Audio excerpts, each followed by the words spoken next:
इस पूरी ऑर्गेनाइजेशन को चलाने के लिए आप नीचे डिस्क्रिप्शन से हमारे ऐप को डाउनलोड कर सकते हैं, जिससे कि लॉ स्टूडेंट्स को, लॉयर्स को और आम आदमी जो लॉ जानना चाहता है वो पेड क्लासेस का लाभ ले सकता है।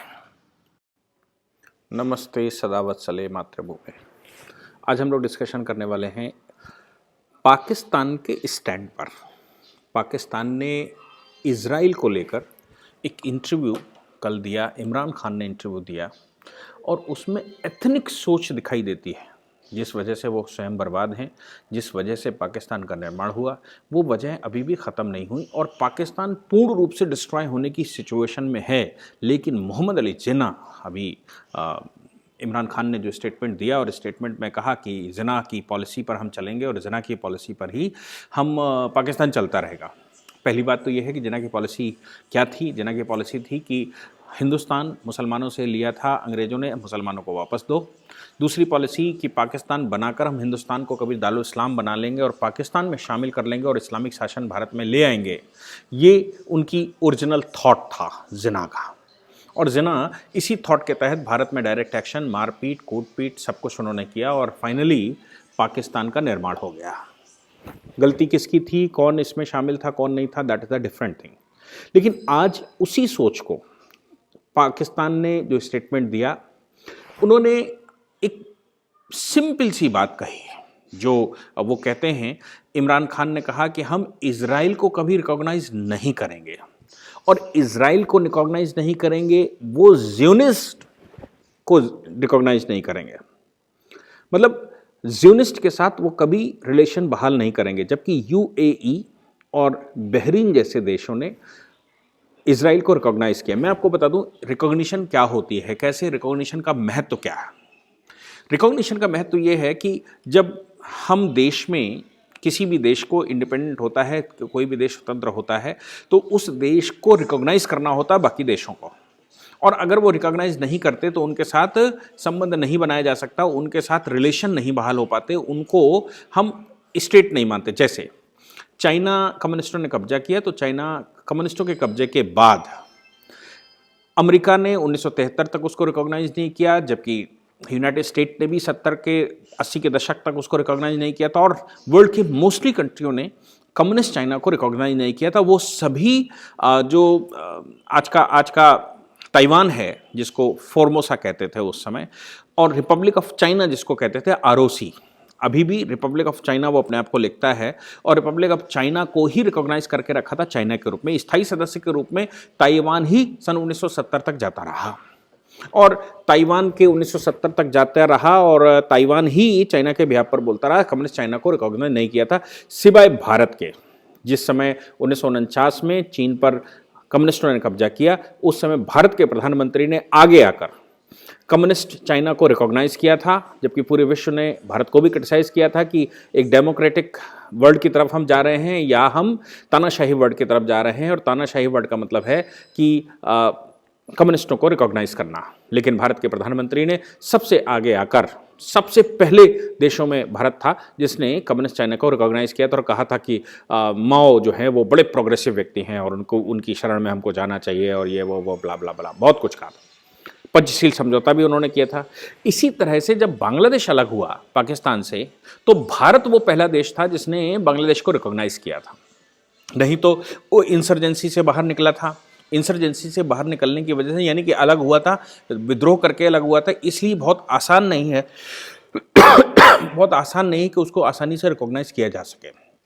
लेकिन भारत, चूंकि भारत उसमें इन्वॉल्व था, उस समय भारत का युद्ध हुआ पाकिस्तान के साथ, इसलिए रिकॉग्नाइज करना हमारा स्वाभाविक कर्तव्य होना चाहिए। हमने रिकॉग्नाइज किया और भारत ने रिकॉग्नाइज किया का मतलब है कि हमने उनके साथ डिप्लोमेटिक रिलेशन बनाने शुरू कर दिए और उनको विश्व की जो चीज़ें उनको आवश्यक हैं, जो उनको मिलनी चाहिए, जो रिकॉग्निशन की वजह से नहीं मिल पा रही थी, उनको हमने देना शुरू कर दिया। इसी तरह से श्रीलंका में जाफना में लिट्टे का कब्जा था, लेकिन लिट्टे एक डिफरेंट सरकार चला रहे थे, एक डिफरेंट बिल्कुल अलग सरकार चला रहे थे, लेकिन विश्व के किसी भी कंट्री ने लिट्टे को रिकॉग्नाइज नहीं किया था। अफगानिस्तान में जिस समय तालिबानों का कब्जा हुआ, उस समय अफगानिस्तान को किसी ने रिकॉग्नाइज नहीं किया था। सवाल ये आता है कि क्यों रिकॉग्नाइज करें। अफगानिस्तान को रिकॉग्नाइज ना करने का मेन उद्देश्य था कि अगर तालिबानियों को रिकॉग्नाइज कर दिया गया तो पूरे विश्व में जो मुस्लिम समुदाय के लोग हैं वो जिन देशों में भी हैं वहां पर इस प्रकार की अनडेमोक्रेटिक प्रोसेस से कब्जे करेंगे और इस्लाम का शासन और इस्लामिक चरमपंथ को फैलाएंगे और मारकाट करेंगे, जैसा तालिबानियों ने अफगानिस्तान में मुसलमानों के साथ किया। बुर्का पहनकर निकलो, दाढ़ी बढ़ानी है, स्कूल जा नहीं सकते, आप शरीर का कोई अंग दिख नहीं सकता, शाम के बाद निकल नहीं सकते, कोई खेल खेल नहीं सकते, बहुत कुछ इस्लामिक लॉज के नाम से उन्होंने किए और जनता को बिल्कुल बेहाल कर दिया। ऐसे ही अब सवाल आता है कि इजराइल, क्या इजराइल को रिकॉग्निशन मिलनी चाहिए? भारत ने इजराइल को रिकॉग्नाइज करके रखा, हालांकि इंदिरा गांधी सरकार तक हमने रिकॉग्नाइज नहीं किया था और भारत के किसी प्रधानमंत्री ने इजराइल में कोई स्टेप नहीं लिया था। वाजपेयी सरकार वो पहले व्यक्ति थे जिन्होंने इजराइल को रिकॉग्निशन देना शुरू किया था और बाद में नरेंद्र मोदी जी ने स्वयं विजिट करके रिकॉग्निशन दिया। तो रिकॉग्निशन का मामला होता है कि स्टेटहुड उसमें है, उसमें स्टेट के गुण हैं और हम उसको स्टेट मानते हैं, विश्व की एक पर्सनालिटी मानते हैं, इंडिपेंडेंट पर्सनालिटी मानते हैं।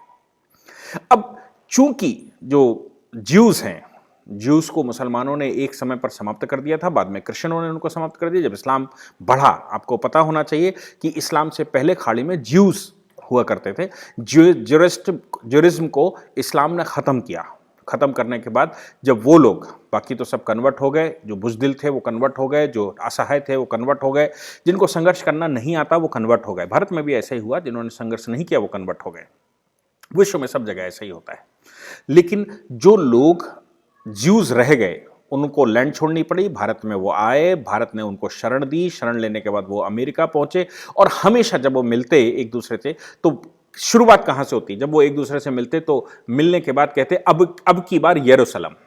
अब की बार यरूशलेम का मतलब होता है कि वो कहते थे कि हमने वो टारगेट नहीं छोड़ा है कि यरूशलेम पर हमने पुनः ज्यूरिस्ट या अपनी लैंड बनानी है, अपना कंट्री बनाना है। अमेरिका के सहयोग से उन्होंने इजराइल देश बना और इजराइल ने अपने आप को इंडिपेंडेंट घोषित किया। अब मुस्लिम जगत, चूंकि मुस्लिम एरिया में वो बना था और जैसे यरूशलेम की बात आती है तो अमेरिका ने उसको रिकॉग्नाइज करके रखा, विश्व के बहुत सारे कंट्रियों ने उसको रिकॉग्नाइज करके रखा। तो रिकॉग्निशन का जो मामला बनता है वो स्टेटहुड से बनता है। क्या उसको स्टेटहुड की सारी कंडीशनें पूरी करता है, यानी कि वो इंडिपेंडेंट राज्य है, उसमें एक डेमोक्रेटिक प्रोसेस है, उसमें एक लीडरशिप है, उस लीडरशिप पर जनता का विश्वास है, वहाँ एक संविधान है, कार्यकारी प्रणाली है और विश्व के दूसरे देशों के साथ संबंध बनाने के लिए क्या वो स्टेटहुड रखता है, इसको रिकॉग्निशन कहते हैं। अगर ऐसा कुछ होता है तो रिकॉग्नाइज कर देते हैं, लेकिन ज़रूरी नहीं कि उसको रिकॉग्निशन मिले ही। जैसे इजराइल को रिकॉग्नाइज भारत ने अब कर दिया है और अमेरिका ने तो शुरू से इजराइल को रिकॉग्नाइज करके रखा था और इजराइल को अमेरिका ने सारी टेक्नोलॉजियां दी, इजराइल को इस प्रकार खड़ा किया कि पूरी खाड़ी देशों को इजराइल अकेला निपट रहा है। जबकि मुस्लिम जगत सबसे बड़ा दुश्मन अगर संसार में किसी को मानता है तो उसके दो बड़े दुश्मन हैं, एक यहूदी और दूसरे हिंदू, क्योंकि उनको खतरा इन्हीं दो से है और ऐसा मानना है उनका कि ये दो ही इस्लाम के ऐसे लोग होंगे जो इस्लाम के लिए सबसे बड़ा खतरा है। अब है क्या कि ज्यूज ने अपने आप को इस्टेब्लिश कर लिया और विश्व के बड़े कंट्री जो इस्लामिक कंट्रीज हैं उनको उन्होंने धता बताई, उनसे वो लड़ रहे हैं। इस पूरी प्रक्रिया को ज्यूनिज्म कहते हैं। ज्यूनिस्ट मतलब जैसे हिंदुइस्ट या हिंदू फिलॉसफी को मानने वाले, वैसे ही ज्यूनिस्ट जो हैं वो ज्यूस फिलॉसफी को मानने वाले हैं। वो इस्लामिक फिलॉसफी के तहत नहीं आते और उन पर कब्जा करने के बाद पुनः उन्होंने अपने आप को इस्टेब्लिश किया और इतना इस्टेब्लिश किया कि वो 56 देशों के ऊपर अकेला देश भारी है। इमरान खान से जब पूछा गया तो इमरान खान कहते हैं कि हम ज्यूनिज्म को रिकॉग्नाइज नहीं करते और कभी नहीं करेंगे, जिन्ना की पॉलिसी पर चलेंगे, यानी कि इस्लामिक पॉलिसी पर चलेंगे। उनके दिमाग में आज भी वो टर्की का सुल्तान है, उनके दिमाग में आज भी वो टर्की की सत्ता है, वो खलीफा आज भी दिमाग में है, इसलिए वो टर्की के नज़दीक जाता है लेकिन वो इनको रिकॉग्नाइज नहीं करता।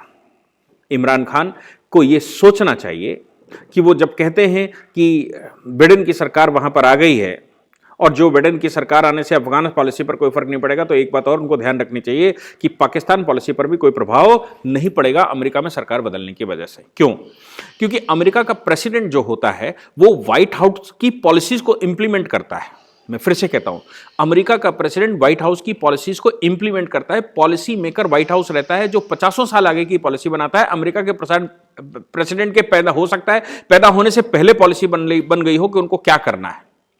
अमेरिका के व्हाइट हाउस में सिस्टमैटिक तरीके से थिंक टैंक्स रहते हैं। उन थिंक टैंक्स की कनेक्टिविटी यूनिवर्सिटीज में रहती है। यूनिवर्सिटीज में रिसर्चें होती हैं और रिसर्चें वो आते आते व्हाइट हाउस में जाती हैं। फिर व्हाइट हाउस अपनी पॉलिसी बनाता है और प्रेसिडेंट को देता है। प्रेसिडेंट इंप्लीमेंट करने के लिए वो किस तरह से इंप्लीमेंट करता है उस पॉलिसी को, वो तय करता है। पाकिस्तान को लेकर भी अमेरिका ने अपनी पॉलिसी बदली और वो भारत के नजदीक आया। और भारत के नजदीक वो अभी नहीं आया, वो भारत के नजदीक सन 1946 से आना चाहता था। 1983 में कुछ रूजवेल्ट और चर्चिल के कुछ लेटर्स पब्लिश हुए, जिनमें चर्चिल को रूजवेल्ट ने लिखा है कि भारत रशिया की तरफ जा रहा है, कम्युनिज्म की तरफ जा रहा है, इसलिए भारत को कम्युनिज्म से रोकने के लिए आपको कुछ स्टेप उठाने चाहिए, उनको कुछ कंसेशंस देने चाहिए। चर्चिल ने उल्टा जवाब दिया कि हम अभी विश्व युद्ध से उभरे हैं, इसलिए हमारे पास इतनी कैपेसिटी नहीं भारत जैसे बड़े देश को हम सब्सिडाइज कर सकें जब हम भारत छोड़कर जा रहे हो। रूजवेल्ट का पुनः लेटर आया और उसने कहा कि 50% आपके जो कंसेशंस हैं भारत को लेकर वो हम बियर करेंगे। यानी कि रूजवेल्ट, अमेरिका 1946 में भारत के खेमे में आना चाहता था। क्यों? क्योंकि बाकी रशिया और चाइना कम्युनिज्म की तरफ बढ़ रहा था। उस समय चाइना कम्युनिस्ट कंट्री नहीं बना था, लेकिन ऊपर अपर मंगोलिया में कम्युनिस्टों का दबदबा हो चुका था, कम्युनिस्टों का शासन आ चुका था। इसलिए एशिया पूरा कम्युनिज्म के कब्जे में आ रहा था और नेहरू भी कम्युनिस्टों के नजदीक जा रहे थे। तो अमेरिका का स्वाभाविक सोचना है कि ऐसा ना हो कि भारत एक कम्युनिस्ट कंट्री बन जाए और भविष्य के लिए चैलेंज बन जाए। तो अमेरिका के दो बड़े चैलेंजेस हमेशा से रहे। पहला चैलेंज उनके सामने कम्युनिज्म रहा है, दूसरा इस्लाम उनके सामने आज की तारीख में चैलेंज है। तो कम्युनिस्ट से लड़ने के लिए भी भारत ही प्लेटफॉर्म एक हो सकता है और इस्लाम से लड़ने के लिए भी भारत एक अकेला ऐसा देश है जिसमें 1000 वर्ष तक इस्लामिकों का शासन होने के बाद, जबकि 600 वर्ष तक को फुल फ्लैश शासन होने के बाद भी भारत अपने अस्तित्व को बचा पाया। हालांकि अफगानिस्तान, पाकिस्तान और बांग्लादेश, म्यांमार, श्रीलंका और तिब्बत, ये हमने धीरे धीरे करके हाथ से खोए, फिर भी भारत अपनी हस्ती बचाने में सफल रहा। तो संसार के दो ही ऐसे कंट्री हैं जो अपनी हस्ती बचाने में सफल रहे, एक तो इजराइल के लोग ज्यूइस्ट और दूसरे हिंदुइज्म। इसलिए इस्लाम के सबसे बड़े दो कट्टर दुश्मन, जिनको वो ज्यूनिस्ट कहते हैं और जिसको वो हिंदुइज्म कहते हैं, इमरान खान उस पॉलिसी पर चलते हुए ये कह रहे हैं कि हम उसको रिकॉग्नाइज नहीं करते। सवाल ये आता है कि इमरान खान की औकात क्या और इमरान खान को लेकर अमेरिका की पॉलिसी क्या है। अमेरिका की पॉलिसी बदल चुकी है। भारत के नजदीक वो आना चाहते थे। नरेंद्र मोदी सरकार ने अपने समय को देखते हुए, क्योंकि हमारे दो बड़े दुश्मन, एक पाकिस्तान और दूसरा यानी कि इस्लामिक चरमपंथ और दूसरा कम्युनिज्म, और दोनों ही ये बड़े दुश्मन अमेरिका के भी हैं, इसलिए वो जो 1946 में करना चाहते थे उस बात को नरेंद्र मोदी सरकार ने आगे बढ़ाते हुए उनके साथ मित्रता कर ली। अब अमेरिका के साथ अगर इंडिया की मित्रता हो गई तो पाकिस्तान वो मजबूरी में बैठे हुए थे 1946 के बाद, क्योंकि भारत ने उनको स्थान नहीं दिया, इसलिए उन्होंने दूसरा ऑप्शन पाकिस्तान के रूप में देखा, क्योंकि गिलगिट बाल्टिस्तान पाकिस्तान के कब्जे में जा चुका था। और अंग्रेजी पॉलिसी और अमेरिकन पॉलिसी थी कि गिलगिट बाल्टिस्तान पाकिस्तान के कब्जे में जाना चाहिए, क्योंकि गिलगिट बाल्टिस्तान से 6 बड़े देशों के ऊपर निगरानी रखी जा सकती है। उनमें उस समय का तिब्बत है, उस समय का भारत है, अफगानिस्तान है, कजाकिस्तान है, किर्गिस्तान है, तुर्कमेनिस्तान है, पाकिस्तान है खुद, उधर ईरान इराक पर भी वहां से नजर रखी जा सकती है, और तीसरा चाइना है, अगला चाइना है। इन सब के ऊपर उस स्थान से नजर रखी जा सकती है। वो भारत के ऐसे बैटलफील्ड है, वो संसार की ऐसी बैटलफील्ड है जो पूरे के पूरे लगभग एशिया के बड़े कंट्रियों को कवर करता है। इसलिए अंग्रेजों ने पॉलिसी चलते हुए, अंग्रेजों ने चाल चलते हुए जिन्ना को भड़काया और जम्मू कश्मीर का अधिमिलन पूरा होने में डिले किया, ताकि जिन्ना उस पर कब्जा कर सके या फिर हिंदुस्तान पाकिस्तान के खेमे में जा सके, या जम्मू कश्मीर पाकिस्तान के खेमे में जा सके। ये सब वहां चल रहा था, लेकिन इसके बावजूद वो भारत का अभिन्न अंग पुनर्रिकॉग्नाइज हुआ, और पुनर्रिकॉग्नाइज होने का परिणाम ये निकला कि गिलगिट बाल्टिस्तान पर कैसे कब्जा हो, तो अंग्रेजों की पॉलिसी के तहत जनरल ब्राउन, जो उनका ही आदमी था, उसने पाकिस्तान की तरफ से युद्ध लड़के वो हिस्सा कब्जा कर लिया। जिस दिन कब्जा हुआ उस दिन हमारे यहाँ के एक भोंदू प्रधानमंत्री नेहरू को भेज दिया गया यूएनओ, और नेहरू यूएनओ में जाकर वहाँ एक सीज फायर करवा दी, जिससे कि वो हिस्सा जो जम्मू कश्मीर का मुख्य हिस्सा है वो पाकिस्तान के कब्जे में जा चुका था। इसलिए अब अमेरिका का हित इसमें है कि वो हिस्सा भारत के हिस्से में आए, भारत के पाले में आए।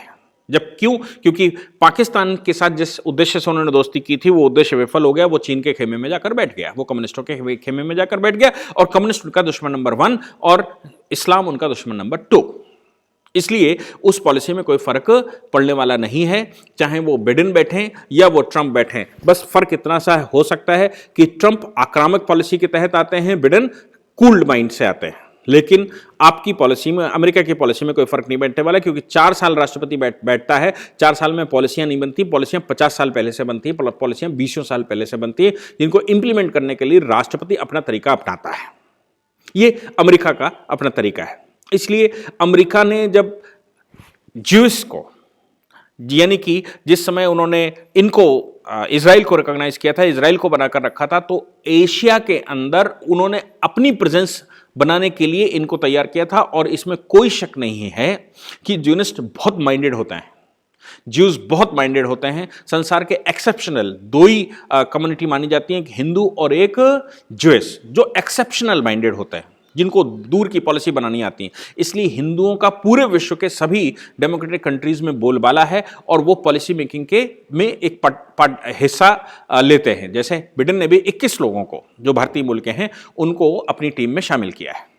ये सब कुछ चलता है। इसलिए पाकिस्तान जिस प्रकार से भी सोचना चाहता है वो सोच सकता है, लेकिन ये रिकॉग्निशन तुम्हारी औकात नहीं है और तुम इस पर कुछ कर नहीं सकते, तुम केवल भाषण दे सकते, पहले पाकिस्तान को बचा लो, क्योंकि अननेचुरल तरीके से पाकिस्तान बना है। पाकिस्तान बचाना पहला उद्देश्य होना चाहिए, ना कि किसी को रिकॉग्निशन। तुम्हारे रिकॉग्निशन देने ना देने से कोई प्रभाव नहीं पड़ता, और रिकॉग्निशन जितना डिले करेंगे उतना भारत के लिए अच्छा है, क्योंकि इजराइल फिर भारत के साथ फुल फ्लैश खड़े होने को तैयार रहता है। और भारत के प्रधानमंत्री ने जिस प्रकार इजराइल के साथ दोस्ती बढ़ाई है, उससे यह साफ जाहिर है कि पाकिस्तान अगर रिकॉग्निशन को डिले करता है तो भी, और रिकॉग्निशन करता है तो भी, पाकिस्तान के अस्तित्व पर कोई फर्क नहीं पड़ने वाला। पाकिस्तान का अस्तित्व मिटना है और वो मिटकर ही रहेगा। मैं आह्वान करता हूं पूरे देश से कि वो ज्यूइस्ट के लिए प्रेयर करें, और ज्यूइस्ट ऐसी प्रेयर करें कि ज्यूइस्ट अपनी जगह पर इस्टेब्लिश हो जाएं, और इस्लामिक चरमपंथ के खिलाफ भारत की लड़ाई में अमेरिका और ज्यूइस्ट मिलकर कुछ बड़े कदम उठा सकें। Thank you very much. इस पूरी ऑर्गेनाइजेशन को चलाने के लिए आप नीचे डिस्क्रिप्शन से हमारे ऐप को डाउनलोड कर सकते हैं, जिससे कि लॉ स्टूडेंट्स को, लॉयर्स को और आम आदमी जो लॉ जानना चाहता है वो पेड क्लासेस का लाभ ले सकता है।